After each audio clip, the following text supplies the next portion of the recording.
Ticket rates hike. ఒక star hero movie release అయితే చాలు, దీనమ్మ ప్రొడ్యూసర్స్ ఒక్కసారిగా పేదోళ్ళైపోయి జై అని టికెట్ రేట్స్ పెంచేస్తారు. నాకు ఈ టికెట్ హైక్స్ తో ప్రాబ్లం ఏమీ లేదు, అది లిమిట్ లో ఉండేంత వరకు. అసలు హైక్స్ ఎందుకు? ఇప్పుడు ఒక great and marvellous visual wonder ని తీసాం, సో కొంచెం ఎక్కువ ఖర్చు పెట్టుకుని చూసుకోండి అంటే ఓకే. అలా కాకుండా హీరోకి మేము చాలా ఎక్కువ సమర్పించుకున్నాం, సో మీరు కూడా బాగా ఎక్కువ సమర్పించుకొని మూవీ చూడండి అంటే అది ఎంతవరకు కరెక్ట్? అసలు ఈ రాజుగారు ఏ ముహూర్తాన్న బాహుబలి తీసి టికెట్ రేట్స్ పెంచారో కానీ, ఇక అదే పనిగా ప్రొడ్యూసర్స్ అందరూ ఒక స్టార్ హీరోతో మూవీ తీస్తే చాలు రిలీజ్ టైంకి టికెట్ రేట్స్ పెంచేస్తున్నారు. బాహుబలికి హైక్స్ అంటే ఓకే పెట్టొచ్చు, బట్ ఆ తర్వాత నేను హైక్స్ పే చేసుకుని చూసిన మూవీస్ లో వేటికి అంత హైక్స్ అనవసరమని నా ఫీలింగ్. అసలు కమర్షియల్ మూవీకి హైక్స్ ఎందుకండి? ఏమైనా అంటే మూవీ బడ్జెట్ ఎక్కువైంది అది ఇది అంటారు.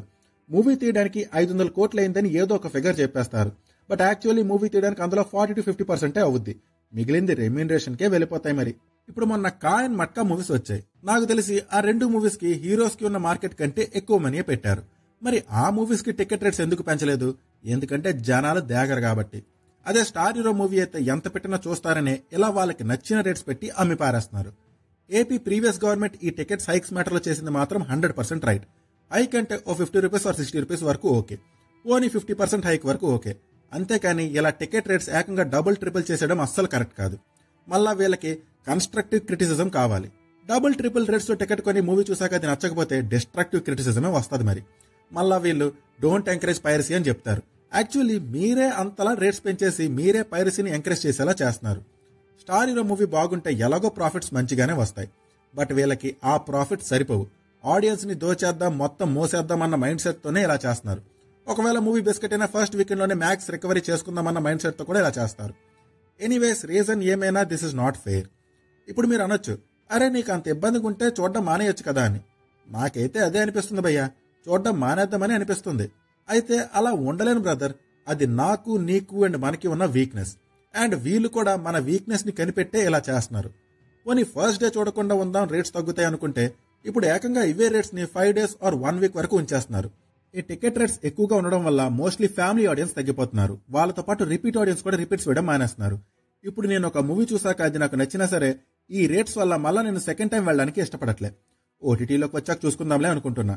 ఇలా ప్రతి మూవీకి రేట్స్ పెంచేసి ఫస్ట్ డే ఎంత ఫస్ట్ వీకెండ్ అంతా ఎంత అంటే రావా? మరి ఏ స్టార్ హీరో మూవీకైనా వచ్చేస్తాయి. మరి దానికి మళ్ళీ ఫ్యాన్ వాళ్ళు డిబేట్లు థ్రెడ్లు. అందుకే I never care about the collections. నాకైతే కమర్షియల్ మూవీస్ కి టికెట్ హైక్స్ అనవసరమనే అనిపిస్తుంది. ఒకవేళ ఇచ్చినా సరే ప్రీవియస్ ఏపీ గవర్నమెంట్ సలార్కి ఇచ్చినట్టు 50 రూపీస్ హైక్ వరకు okay. I'm okay with 50 rupees or 60 rupees hike, but అంతకంటే ఎక్కువ అంటే అస్సలు కరెక్ట్ కాదు. ఎవరి మూవీ అయినా ఆ range ticket hikes are not fair. మరి మన కరెంట్ గవర్నమెంట్ ఏం చూసుకుని అంతంత హైక్స్ కి ఓకే అనేస్తుందో తెలియట్లే. ఆల్రెడీ మనం ఈ సిస్టమ్ కి అలవాటు పడిపోయామని దాన్ని అడ్వాంటేజ్ గా తీసుకుని ఇలా చేస్తున్నారని నాకు అనిపిస్తుంది. ఇలా చూస్తూ ఉంటే నెక్స్ట్ ఒక్కో star hero 300 crores 400 crores remuneration తీసుకుని ఒక్కో టికెట్ 2000 3000కి అమ్మినా మనం ఆశ్చర్యపడనక్కర్లేదు. అది మరి సంగతి.